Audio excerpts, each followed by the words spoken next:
தாவேக்கவிற்கு அடுத்தடுத்து தாவும் அதிமுக எம்எல்ஏக்கள். தடுத்து நிறுத்த முடியாத நிலையில் எடப்பாடி பழனிசாமி தரப்பு மற்றும் எஸ்பி வேலுமணி தரப்பு. குதிரை பேர் அரசியல் என்று விமர்சனத்திற்கு உள்ளாகும் தமிழக வெற்றிக் கழகம். என்ன பதில் சொல்லப் போகிறார் விஜய்? தினமணி நேயர்களுக்கு வணக்கம்.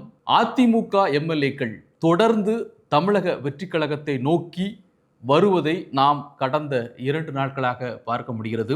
குறிப்பாக நேற்று 3 எம்எல்ஏக்கள், அதிமுக எம்எல்ஏக்கள் 3 பேர் தமிழக வெற்றிக் கழகத்தில் தங்களை இணைத்துக் கொண்டுள்ளார்கள். முன்னதாக தங்கள் அந்த பதவியை, அந்த சட்டமன்ற உறுப்பினர் பதவியை ராஜினாமா செய்துவிட்டு உடனடியாக தமிழக வெற்றிக் கழகத்தில் அவர்கள் தங்களை இணைத்துக் கொண்டார்கள். இந்த ராஜினாமாவின் மூலமாக அந்த 3 இடங்கள் காலியானதாக அறிவிக்கப்படுகிறது.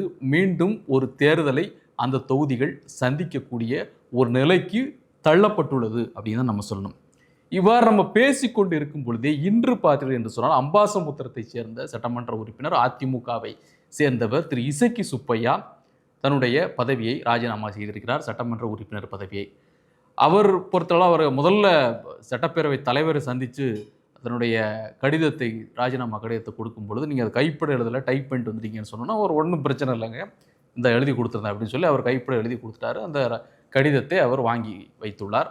அதுவும் கிட்டத்தட்ட ஒரு ஏற்கப்படும் அப்படின்னு தான் பார்க்கப்படுகிறது. எனவே செய்தி என்னன்னா, அதிமுகவில் இருக்கக்கூடிய எம்எல்ஏக்கள் ஒவ்வொருவராக தாவேக்கவை நோக்கி சென்று கொண்டிருக்கிறார்கள் அப்படிங்கிறதான் செய்தி. இங்கே எடப்பாடி பழனிசாமி தரப்பா அல்லது இது எஸ்பி வேலுமணி தரப்பா அப்படின்னு பார்த்தீங்கன்னா, திரு எடப்பாடி பழனிசாமி தரப்பை பொறுத்தளவில் அவர்கள் ஏற்கனவே அந்த எஸ்பி வேலுமணி தரப்புக்குள்ள போன எம்எல்ஏக்கள் மீது நடவடிக்கை எடுக்கணும் அப்படின்னு சொல்லி அவர்கள் சட்டப்பேரவை தலைவர்கிட்ட ஏற்கனவே புகார் கொடுத்துருக்காங்க. புகார் அப்படிங்கிறது இது கொறடா உத்தரவை மீறி, எதற்காக கொடுக்கப்பட்ட புகார்னா கொறடா உத்தரவை மீறி இந்த அரசுக்கு ஆதரவளித்ததற்காக எடுக்கப்பட வேண்டிய நடவடிக்கை குறித்து கொடுக்கப்பட்டது. அந்த நடவடிக்கை எதுவும் எடுக்கப்படாமல் அது அப்படி இருக்குது. அது ஒரு விஷயம். ஆனால் இப்போது திரு எஸ்பி வேலுமணி அல்லது சண்முகம் தரப்பில் இருக்கக்கூடியவர்கள் ஒவ்வொருவராக இங்கு தாவேக்கவை நோக்கி வந்து கொண்டிருக்கிறார்கள். அதே நேரத்தில் ஒரு 5 பேர் இந்த பக்கம் திரு எடப்பாடி பழனிசாமி தரப்பும் போயிருக்கிறாங்க. ஆனால் இங்கு ராஜினாமா என்பதை நோக்கி செல்வதை யாராலையும் தடுக்க முடியல. திரு எஸ்பி வேலுமணி தரப்பாலையும் தடுக்க முடியல, திரு எடப்பாடி பழனிசாமி தரப்பாலையும் தடுக்க முடியல. மாறாக திரு எடப்பாடி பழனிசாமி தரப்பு என்ன சொல்றாங்க அப்படின்னு சொன்னா, இந்த ராஜினாமாவை ஏற்றது தவறு அவை தலைவர்.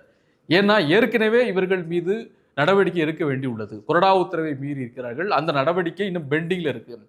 அது பெண்டிங்ல இருக்கும்போது இந்த ராஜினாமாவை எப்படி ஏற்க முடியும்? இது சட்டப்படி தவறு என்ற ஒரு கோரிக்கையை, என்ற ஒரு குற்றச்சாட்டைன்னு கூட சொல்லலாம். குற்றச்சாட்டை அவங்க முன்வைக்கிறாங்க. எல்லாமே இருக்குது. கட்சிக்குள்ளே இருக்கக்கூடிய பிரச்சனை, அதிமுக தோல்விக்கு பிறகு அந்த கட்சிக்குள்ள பல்வேறு பிரச்சனைகள், அதனுடைய நீட்சியாக இது ஒவ்வொன்றா வந்துகிட்டு இருக்குது. இது இயல்பா நடக்கா இல்லையா அப்படிங்கிறதா இப்போ பிரச்சனை.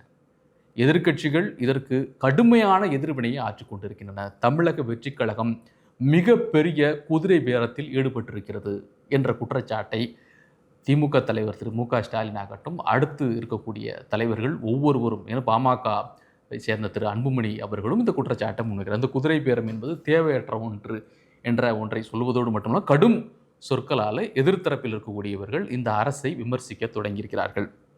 ஆனால் தாவேக்க பொறுத்தளவில் அதை நியாயப்படுத்துகிறது. எப்படி நியாயப்படுத்துகிறாங்க அப்படின்னு பார்த்தீங்கன்னா, அவர்களுக்கு அங்கே அதிருப்தி இருக்கிறது.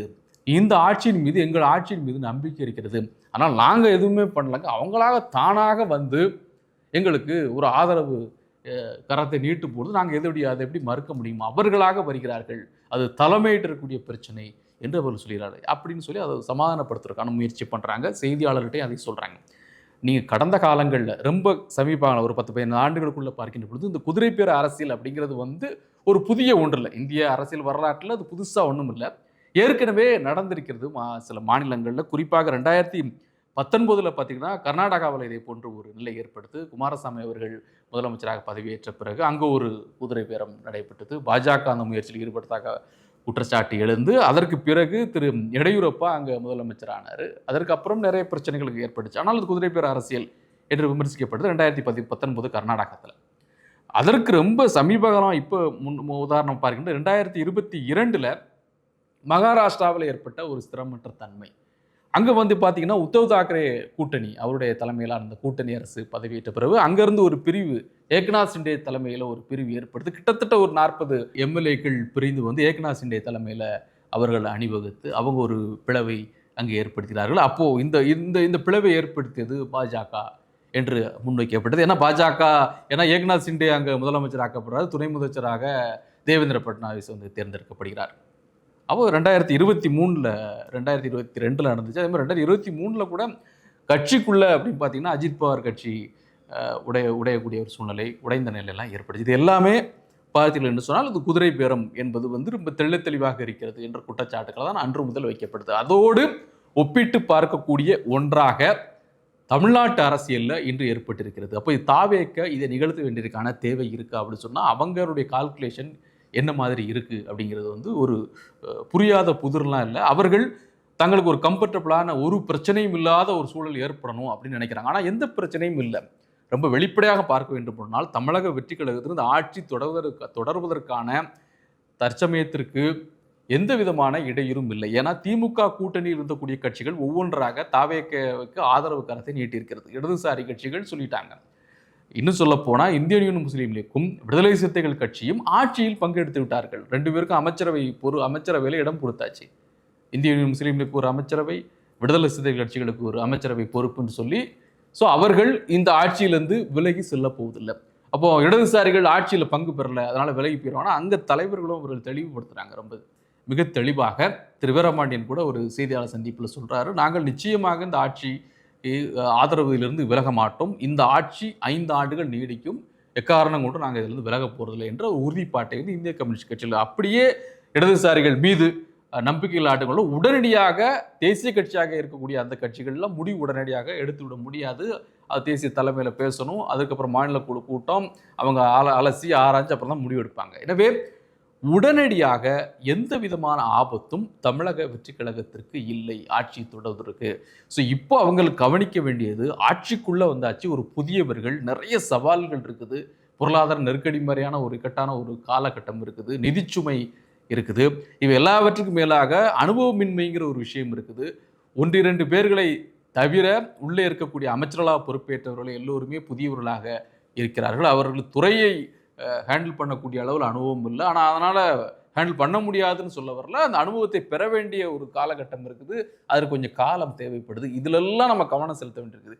இந்த நேரத்தில் தாவேக்க மீது வைக்கக்கூடிய விமர்சனங்கள் வைக்கப்பட்டாலும் கூட, சில சம்பவங்களை காட்டி இந்த அரசின் மீது குறை சொன்னாலும் கூட அந்த குறைகளை மக்கள் பெரிதாக எடுத்துக்கொள்ளாமல், இல்லைங்க புதுசாக வந்திருக்கிறாங்க, கொஞ்சம் செட்டில் ஆகட்டும் அவங்க என்ற ஒரு தன்மையிலோடு தான் மக்களுடைய பார்வை இருக்குது. உடனடியாக அந்த விமர்சன கணையை ஏவி விடுவதற்கு மக்கள் தயாராகல. எதிர்க்கட்சிகள் அந்த வேலை செய்து அது அவருடைய பணி, அவர்கள் அதை தான் செய்வாங்க. ஆனால் மக்கள் கொதித்தெழுந்து அந்த மாதிரியான நிலையை நோக்கி செல்ல அவர்கள் நேரம் கொடுப்பதற்கு, தாவேக அரசுக்கு நேரம் கொடுப்பதற்கு அவர்கள் தயாராக இருக்கிறார்கள். எனவே அதற்கு அந்த பணிகளில் இந்த அரசு கவனம் செலுத்த வேண்டும் அப்படிங்கிறது தான் பொதுவான அரசியல் பார்வையாளர்களுடைய கருத்தாக இருக்கிறது. மாறாக இது போன்ற செயல்கள், இந்த குதிரை பேரம் போன்ற ஒரு நிலையை தாவேக்கு எடுக்கும்னா அவர்கள் ஏற்க மறுத்தாலும் அந்த வார்த்தைகளால் தான் அது குறிப்பிடப்படுகிறது. ஏன்னா மீண்டும் ஒரு இடைத்தேர்தல், அவங்க வர்றாங்க, அவங்க தாவேக்க அரசு போல் பேசுகிறாங்க அப்படின்னு சொன்னால் மீண்டும் அவர்களுக்கே அந்த இடத்துல அவர்கள் போட்டியிடுறதுக்கு வாய்ப்பு கொடுக்கப்பட போகிறது அப்படிங்கிறது தான் உண்மை. இல்லை ஒன்றும் ஒளிவு மறைவுக்கே ஒன்றும் இல்லை, மறைக்க வேண்டிய ஒரு தேவையும் அவங்க இல்லை, அவங்க அதை சொல்லிட்டு போகிறாங்க. அப்போது இது ஒரு தேவையற்ற திணிக்கப்படக்கூடிய ஒரு தேர்தலாக, இடைத்தேர்தலாக அமையக்கூடும். பொருள் செலவு, பல பிரச்சனைகள் இதில் இருக்குது. எல்லாவற்றையும் தாண்டி ஒரு அரசியல் மாண்பு என்பது அங்கு மீறப்படக்கூடிய ஒன்றாக இருக்கிறது. இது நிச்சயமாக ஒரு தாவேக்க இடைத்தேர்தலில் நின்று அதே எம்எல்ஏக்களுக்கு, அதே உறுப்பினர்களுக்கு இடம் கொடுத்து வென்று கூட வரலாம். இருந்தாலும் கூட இந்த அரசின் மீதான ஒரு பார்வை இருக்குல்ல, இந்த அரசு எப்படிப்பட்ட அரசுன்னு ஒரு நம்பிக்கையோட மக்கள் பார்த்து கொண்டிருப்பார்கள். அந்த பார்வையிலிருந்து கொஞ்சம் கொஞ்சமாக இந்த அரசு இறங்கக்கூடிய ஒரு சூழல் ஏற்படும். இது தொடர்ந்து கொண்டே இருந்தால், ஏன்னா தங்கம் வெள்ளி விலை நிலவரம் மாதிரி இன்று யார் தாவேக்கையை நோக்கி சொல்லக்கூடிய அதிமுக எம்எல்ஏக்கள் யார் யார் அப்படின்னு சொல்லி செய்திகள் போடக்கூடிய அளவில் வந்துருச்சு. மிக நெருக்கமாக 4 பேர், அடுத்து 4 பேர் தயாராக இருக்கிறார்கள் என்று தகவல் வருது. பேரெல்லாம் சொல்லி கூட போடுறாங்க. இப்போ அது உறுதிப்படுத்தப்படாத தகவல்னால நம்ம அதை பகிர்ந்துக்கலாம். ஆனால் 4 பேர் உடனடியாக ராஜினாமா செய்வதற்கு தயாராக இருக்கிறார்கள் அதிமுக எம்எல்ஏக்கள். அது இன்று மாலையோ அல்லது நாளையோ நடக்கக்கூடும் என்று சொல்கிறார். எனவே இது நிச்சயமாக தாவேக அரசிற்கு ஒரு வேண்டாத வேலை என்றுதான் அரசியல் பார்வையாளர்களுடைய விமர்சகருடைய கருத்தாக இருக்கிறது. அவர்கள் அதை ஆட்சிக்கு நமக்கு ஒரு பிரச்சனை இல்லாத ஆட்சி அப்படின்னு நினைத்தாலும் கூட இப்போதும் கூட அவர்கள் பிரச்சனை இல்லை, இது தேவையற்ற ஒன்று என்று தான் அவருடைய பார்வையாக இருக்கிறது. இதை அரசும் தாவேக்கவில் இருக்கக்கூடிய நிர்வாகிகள் தரப்புக்கும் நிச்சயமாக தெரிந்திருக்கும். அவர்கள் என்ன முடிவெடுக்கப் போகிறார்கள், இதை அவர்கள் இன்னும் தொடர்ந்து ஊக்குவிக்கப் போகிறார்களா, இல்லை அதை பற்றிலாம் கவலை இல்லை என்று அவர்கள் அதை கடந்து செல்லப் போகிறார்களா என்பதை நாம் பார்ப்போம். மிக்க நன்றி. மீண்டும் சந்திப்போம்.